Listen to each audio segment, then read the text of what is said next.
Okay, everybody, I was just going to, pardon the broken fence.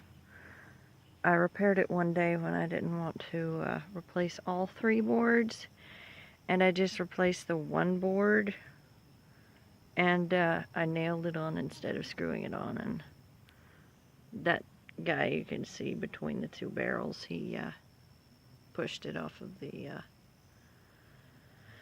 pushed the nails out of the fence from this side. So anyway, I just got this brown saddle. You can see these ties from the underside. This is a Regent, as you can see. I don't know anything about this brand so far, aside from what I have just today found. See, it says Regent on the... I wish this would focus. Just 1 minute. I'm using my phone to record. And it's not going to focus, but it says Regent, and it has a... Moon Pie always has something to say. It has Regent on there, and it has a castle type top above it. It does have a little bit of wear. I got it for $60 at an antique store. It's not a monoflap design, but it does not have knee rolls, as you can see. And from the front, you can see how very much a close contact saddle that it is. There's very little between your leg and the horse, which I love.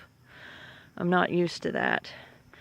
It has plenty of room through the back. This one that I've been using, I don't know what brand it is. I just know it was a used... See, there's my buddy over there. He's really nice. Anyhow, I don't know what brand this is. All I know is that I bought it as a used saddle in the classified ads. There's the stirrup bar and the breastplate rings, the rivets. It doesn't have any branding whatsoever on it. It does have knee rolls, which you can see the difference in thickness between this one and this one. Right there, that's the perfect angle to look at. One thing I like about this brown one,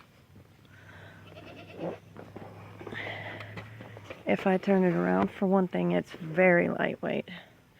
It has these, I don't know why it's on one side but not both, these rings that you can attach an English saddlebag to. This one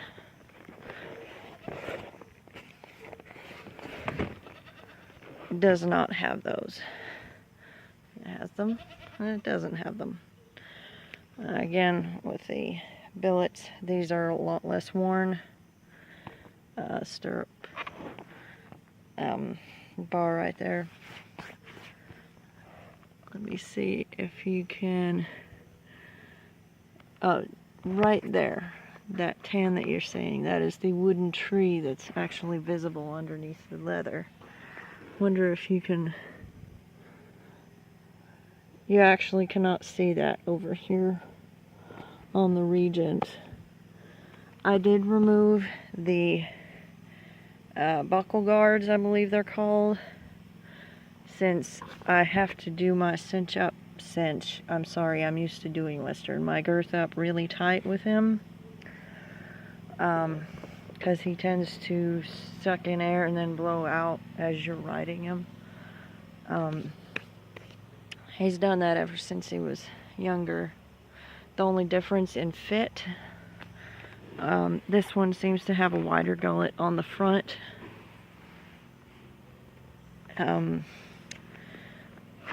So this is supposed to be sitting on his shoulder right here. That's supposed to be the first point of pressure on his back, as compared to, well, if I were to measure it with tape measure, it might, I don't know, but I put my finger under here while I was riding him with no stirrups, just to try out my mother's using the tractor, just to try out the saddle, and when he would walk, when his shoulder blade would come right through this point, periodically when he was walking, my finger would get pinched under here.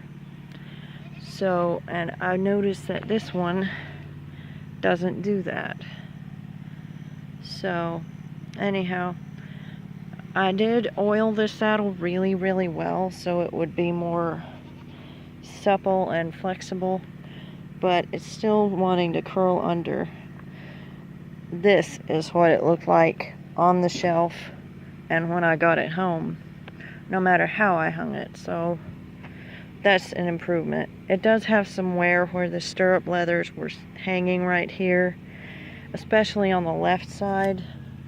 Again, where the rider would probably mount on the left side, as most riders do. I try to go back and forth so that just in case it's an emergency situation, and I have to make these face the same way. It's weird.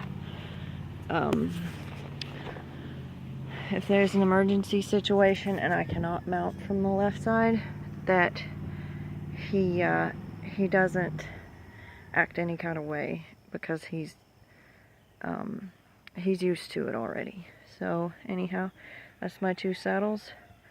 This one does not have the knee rolls again. So yeah, that's it.